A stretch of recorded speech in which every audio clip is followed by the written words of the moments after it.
Hello my dear student, welcome to math class. Student, आज हम आपके लिए प्रैक्टिस सेट लेके आए हैं इसका चैप्टर नंबर 3 का कि अब तक आपने इसमें क्या सीख लिया। ठीक है, तो देखिए आप इन्हें, ये बहुविकल्पी पर्सन है, इन्हें समझिए और देखिए इन पे निशान लगाइए अपने आप। ठीक है जी, और नहीं समझ में आए तो फिर आप ऐसे देख लीजिएगा कि हम कैसे समझा रहे। देखिए पहला क्वेश्चन है, 30 से छोटे 5 के गुणज की संख्या क्या होगी। यानी कि 30 से छोटे होने चाहिए जो गुणज, 5 के गुणज बताने जो 30 से छोटे हो। तो देखिए हमने यहाँ 5 के गुणज लिख लिए। 5 के गुणज का मतलब होता है 5 का टेबल लिख लेना, यानी कि इसके हमने फैक्टर निकालने। 5 के फैक्टर लिख दिए, तो फैक्टर निकालने का मतलब है हमने 5 का टेबल लिख लिया। कहाँ तक लिखने थे? 30 से छोटे, तो 30 को ऐड नहीं करेंगे, इससे छोटे होंगे तो काउंट कर लो 1 2 3 4। तो ऐसे 4 हैं, तो उनकी संख्या कितनी है जी? 4। समझ में आया आपको? इस तरह का कोई भी क्वेश्चन इस तरह का आ सकता है, 100 के, 50 के, 20 के, 4 गुणज पूछ सकता है, 5 पूछ सकता है, 6 पूछ सकता है। तो इस तरह का कोई भी सवाल आपको आ सकता है। फिर 775 के अभाज्य गुणनखंड ज्ञात करो, है ना। तो भाई इसके अभाज्य गुणनखंड ज्ञात करने के लिए हम इसे, इस संख्या को पहले 2 से डिवाइड करेंगे। 2, ये भी नंबर नहीं है तो 2 से नहीं होने का। इन सबको ऐड करेंगे तो 3 के टेबल में भी नहीं आने का। देखो 7 7 14 हो गया और 5 कितने हो गए? 19 19 3 के टेबल में नहीं आता, 3 से भी नहीं डिवाइड होता, तो 4 से तो ये होने का ही नहीं, है ना। तो 4 से भी नहीं हुआ, तो 5 जिसके वंश पे 0 5 हो तो उसे हम 5 से ही कर दें। तो हमने 5 से इसे डिवाइड कर दिया, क्या आगा? 155 आगा, फिर 5 5 आ रहा, फिर 5 से ही होगा, तो फिर 31 आगा। तो स्टूडेंट 31 एक प्राइम नंबर है जो किसी से डिवाइड नहीं होता, तो ये इसके गुणज हो गए 5 5 5। तो ऐसा हमें निकालने पड़ेंगे। अगर ऐसा कोई सवाल दे दिया भाई किसी भी संख्या के अभाज्य गुणनखंड बताओ, कोई भी संख्या कोई भी हो सकती है, क्वेश्चन यही होगा, तो उसे सोल्व करना भी इसी तरीके से होगा। ऐसे सोल्व करके लिख दो। अब देखो भैया आंसर कहाँ है? 5 मल्टीप्लाई 5 मल्टीप्लाई 3, नहीं 31, तो ये है यहाँ पे। ठीक है जी, तो डी वाला ऑप्शन इसका ठीक है। और 125 के सभी गुणनखंड लिखो। सभी गुणनखंड का मतलब क्या है कि सारे लिखो। पहले हम इसे 1 से देखो, 1 और जो संख्या होती है वो तो सबके ही, दो फैक्टर तो सबके ही होते हैं, दो गुणनखंड सबके होते हैं, 1 और वह संख्या खुद। तो हमने 1 यहाँ लिख दिया,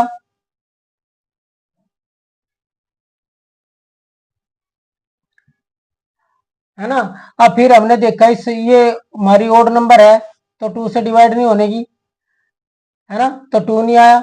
अब इन सबको ऐड कर दिया, 1 और 2 और 1 3 और 5 8, 3 के टेबल में ही नहीं आया इसका ऐड, तो 3 से भी डिवाइड नहीं होने की। 4 के टेबल में 25 आता ही नहीं, तो 4 से भी नहीं होने की। अब जो, अब इसके बाद 5 है तो 5 से डिवाइड हो जाएगी, तो हमने 5 यहाँ लिख दिया, है ना स्टूडेंट। तो हमने 5 को यहाँ पे लिख दिया।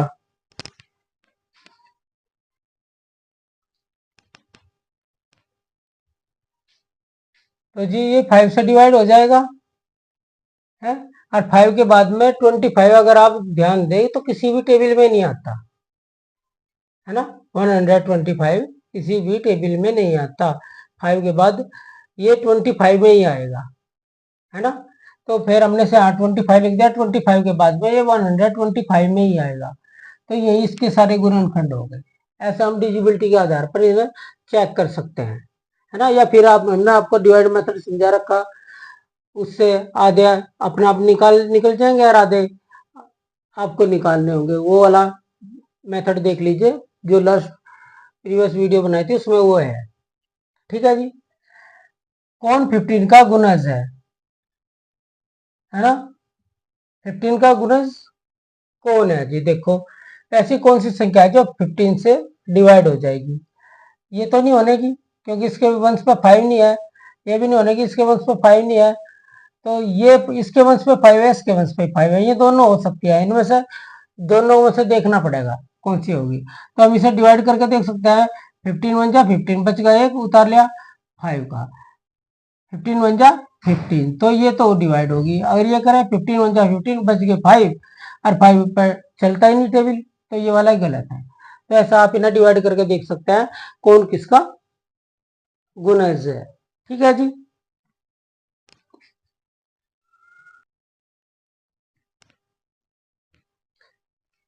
फिफ्टी के सभी गुणनखंड कितने होते हैं?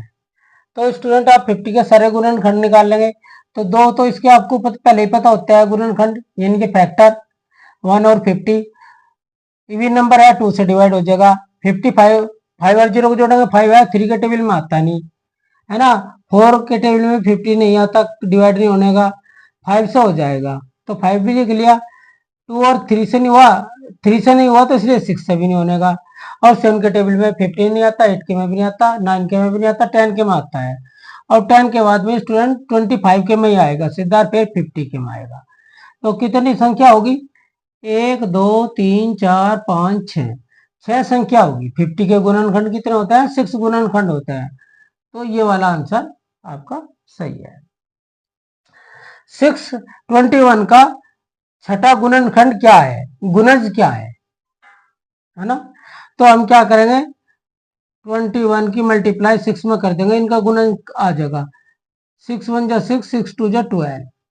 तो ये रहा सी वाला ऑप्शन सही। ठीक है जी। ये कह रहा 25 और 30 के उभयनिष्ठ गुणनखंडों की संख्या बताओ, है ना। तो सबसे पहले हमने क्या करना, 25 के गुणनखंड निकाल लो। 1 है, 5 है, 25 है। और 30 के निकाल लो। 1 है, 5 है, 1 है, 3 है, 5 है, 6 है, 10 है, 15 है, 30 है।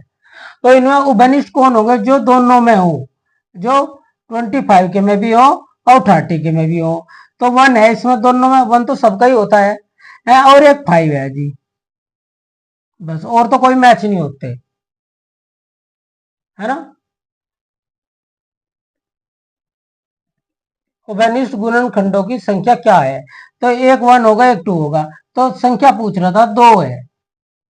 2 ऐसे उभयनिष्ठ हैं जो 25 और 30 को पूरा पूरा डिवाइड कर सकते हैं।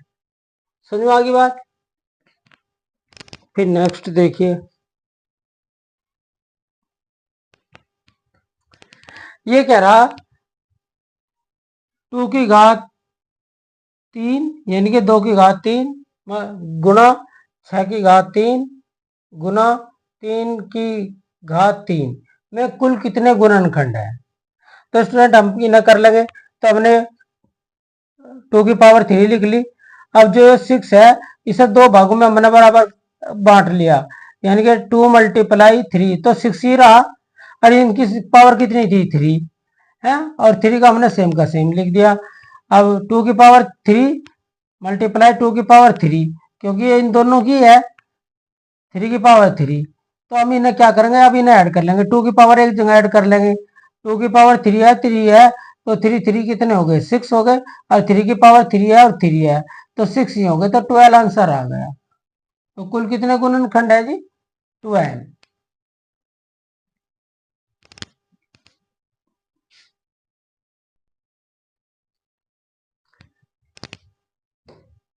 देखिए, आपको ये नंबर दिया गया है, संख्या दी गई है, इसमें पूछ रहा है कि इसका गुणनखंड नहीं है। आपको ये बताना इसका गुणनखंड नहीं है। तो क्यों स्टूडेंट, हम देखेंगे इससे पहले किससे डिवाइड होता है।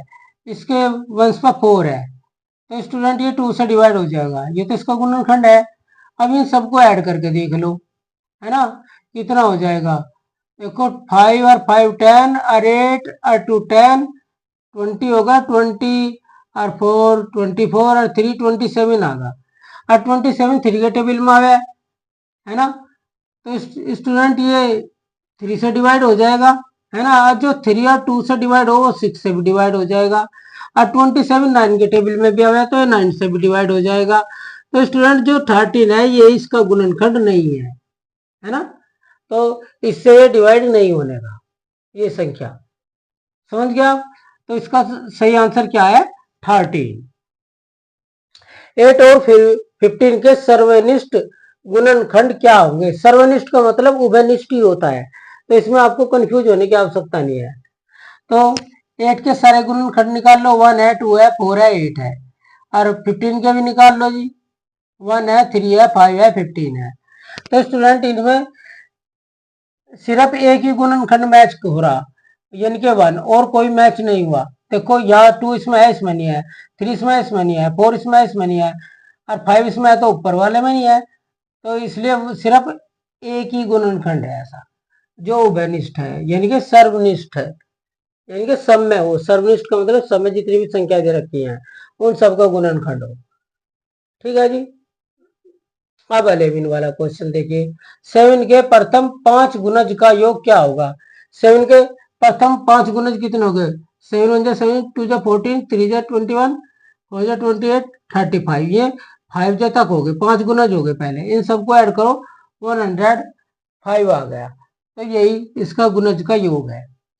ठीक है जी, समझ में आ रहा आपको?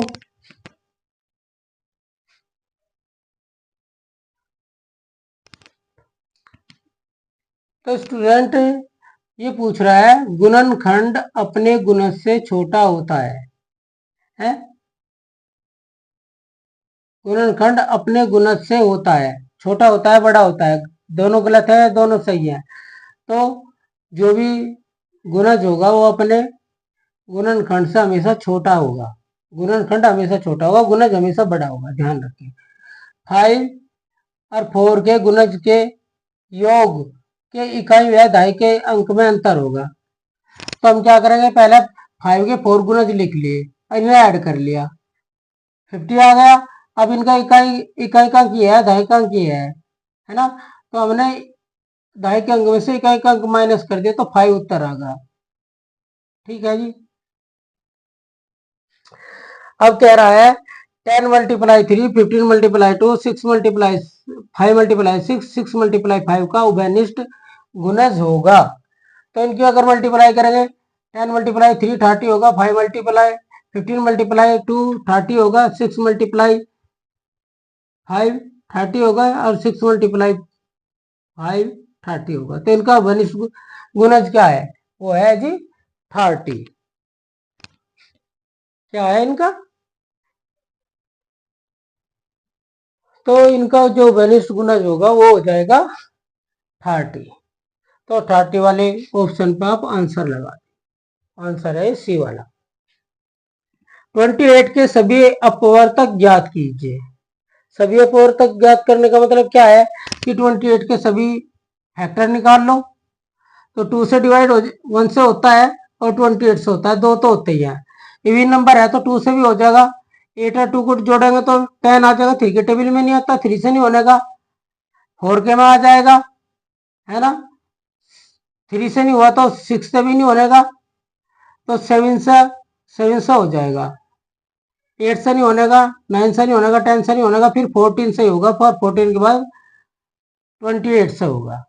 तो यही इसके सारे ऑल परिवर्तक है। परिवर्तक कह लो, फैक्टर कह लो, गुणज गुणनखंड कह लो, तो ये सभी हैं। तो ये पहले वाला आंसर है, ए वाला। Okay student, thank you for watching this video.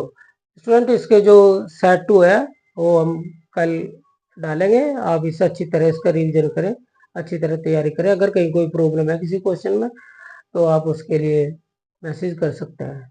Thank you for watching this video.